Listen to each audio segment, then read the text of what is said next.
যেখানে একটা একটা ছোট শিশু তার হাতে ব্যাংকটা নিয়ে যাচ্ছে বন্যার্থদের সহযোগিতা করার জন্য, সেখানে আপনারা একটা বাংলাদেশের একটা বাহিনীর সদস্য হয়ে কিভাবে এই মুহূর্তে আপনাদের দাবি দাওয়াগুলো নিয়ে এই ধরনের কর্মকাণ্ড করতে পারেন? হ্যাঁ, বাংলাদেশ আনসার, আমরা দুদিন আগে যেই ইনসিডেন্টটা দেখলাম টিভিতে, সচিবালয় ঘেরাও করছেন তারা তাদের কিছু দাবি দেওয়ার জন্য।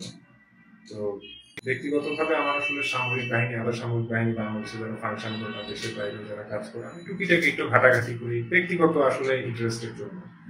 দেখুন, অনেকে আসলে আনসারের পক্ষে বিপক্ষে অনেকেই কথাবার্তা বলেন। তো এখানে দুইটা পক্ষেরই কিন্তু অনেক যুক্তি আছে যেটা আসলে লেজিটিমেট, এটা বলা যায়।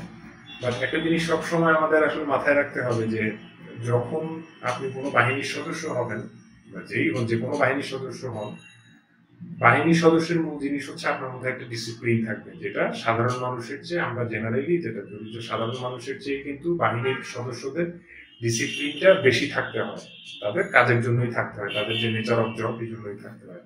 আমি তখন দেখলাম যে এটা 1948 সালে পূর্ব পাকিস্তানে এই আনসারটা প্রথম ইয়া হয়। পরে যখন 1971 সালে যখন আমাদের মুক্তিযুদ্ধ হয়, তখন এরা গেরিলা বাহিনীতে, মানে গেরিলা সদস্য হিসেবে মুক্তি বাহিনীর সাথে তারা যুদ্ধে অংশগ্রহণ করে। আর আমরা তো সবাই খবরে দেখেছি আনসার ভিডিপি, তারপর ব্যাটালিয়ন আনসার সহ 60 লক্ষাধিক সদস্য এদের আছে। তার মানে এটা একটা মানে গুড নাম্বার অফ ফোর্স। আর তাছাড়া আমরা তো সবাই জানি নির্বাচন, তারপর হচ্ছে আমাদের দেশের বিভিন্ন ধরনের প্রাইভেট সিকিউরিটি, বিভিন্ন দুর্যোগের সময় কিন্তু তারা সবসময় দায়িত্ব পালন করেছেন, আমরা দেখেছি।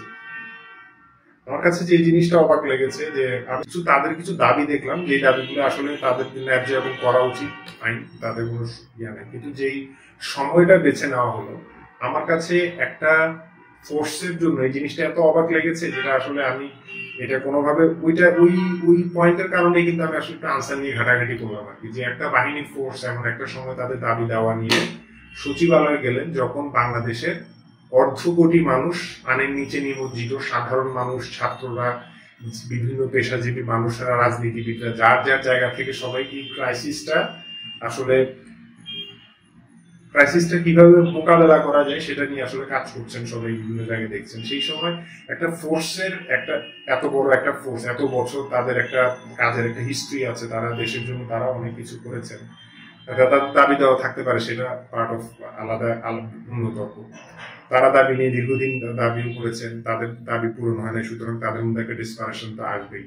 কিন্তু বাহিনীর সদস্যদের এটা কখনোই ভুলে যাওয়া উচিত নয় যে তাদের কার্যক্রম, তাদের ডিসিপ্লিন, তাদের চলাফেরা, তাদের বডি ল্যাঙ্গুয়েজ হোক, ভার্বাল ল্যাঙ্গুয়েজ হোক, সেটাতে শালীনতাটা সবাই আসলে তাদের কাছ থেকে প্রত্যাশা করে।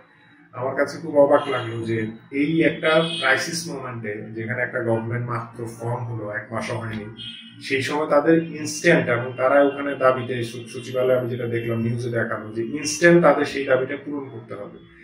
তো আবার তারা ছাত্রদের উপরে এটা নিয়ে ছাত্রদের চড়াও হলেন। এখানে আমি আবার আজকে দেখলাম যে তাদের যখন এখনো কেস হয়েছে, কেস করলো, তাদের অ্যাডভোকেট যেটা বুঝাতে চাইলেন যে 7 দিনের পরে ওনারা ধৈর্য ধারণ করতে পারেন, ওনারা তখন ঝামেলা হয় নাই সচিবালয় ঘেরা। আপনার প্রথম কথা হচ্ছে, আপনি একটা ফোর্স, আপনি কেন সচিবালয়ে আপনি ঘেরাও করবেন? একটা ফোর্সের মেম্বাররা কিভাবে তারা সচিবালয় ঘেরাও করতে হয়?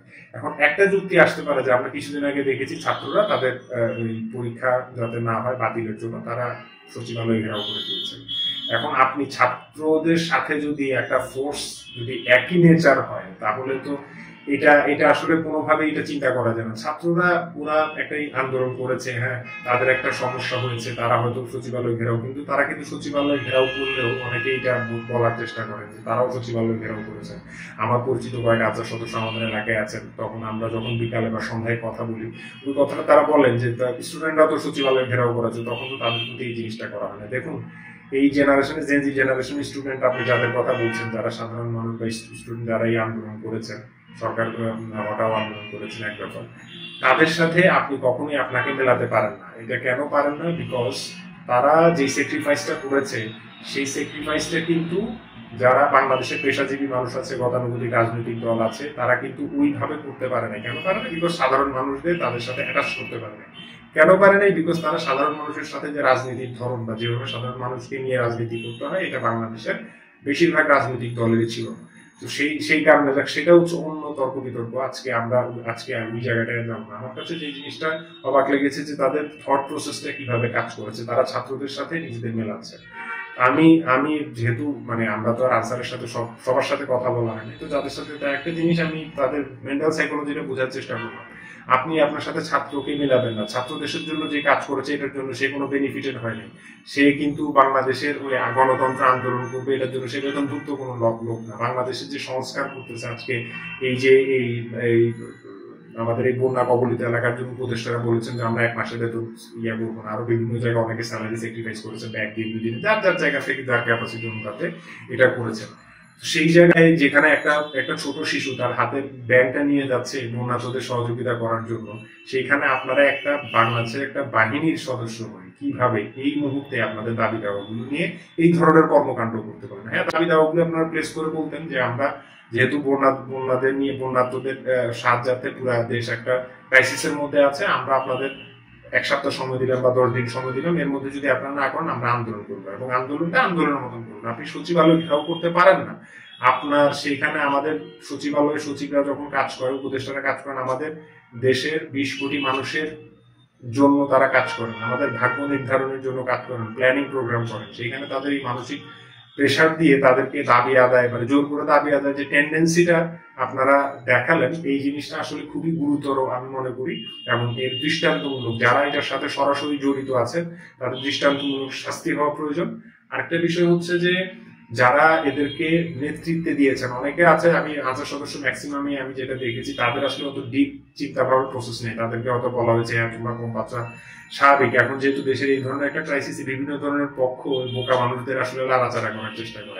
আলটিমেটলি আমি যত আনসার সদস্যদের সাথে কথা বলেছি, একটা বড় অংশ আছে, আমি তো আর অনেক মানুষের সাথে কথা বলি নেই, অনেক আনসার সদস্যদের সাথে কথা বলার নেই।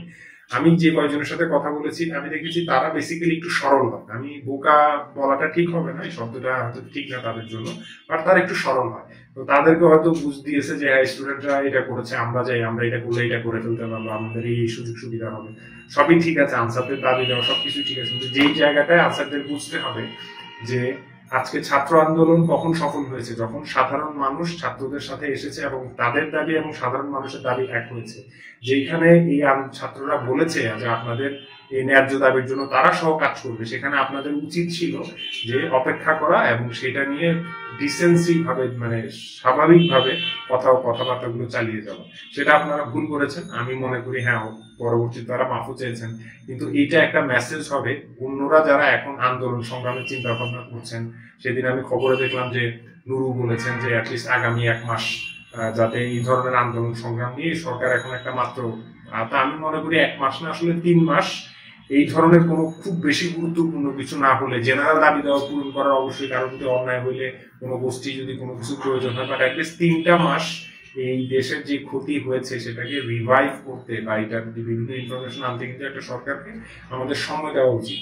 অ্যাটলিস্ট আমি বলবো 1 মাস না, অ্যাটলিস্ট 3 মাস যে কোনো ধরনের দাবি দেওয়া, বিভিন্ন রকমের সমস্যা যতটুকু সম্ভব নিজেদের মাঝে সলভ করা, সরকারকে স্টেবল হওয়ার জন্য আমরা 3টা মাস সময় দিই। তারপরে নিয়মতান্ত্রিক ভাবে যেভাবে পৃথিবীর সভ্য দেশরা গণতান্ত্রিক চর্চার মাধ্যমে তাদের দাবি দাওয়াগুলি উত্থাপন করে, আমাদের উচিত যে সেই রাস্তাটাই ফলো করা। তাহলে আমরা আস্তে আস্তে সভ্য হব এবং আমাদের গণতান্ত্রিক দেশ হিসেবে আমরা যে সভ্য জাতি সেটা কিন্তু আমাদের কাজে প্রমাণ করতে হবে। আর একটা ফোর্সের থেকে কিন্তু মানুষ এটা আরো ভালোভাবে আশা করে, আরো সুন্দরভাবে আশা করে। জেনারেল মানুষ, আমরা যারা সাধারণ মানুষ আছি তারা কিন্তু আমরা সেইভাবে আশা করি। আমাদের ফোর্সদের ডিসিপ্লিন ওয়ার্কে সবকিছু চাই যে তারা যাতে সেটা উত্থাপন করে।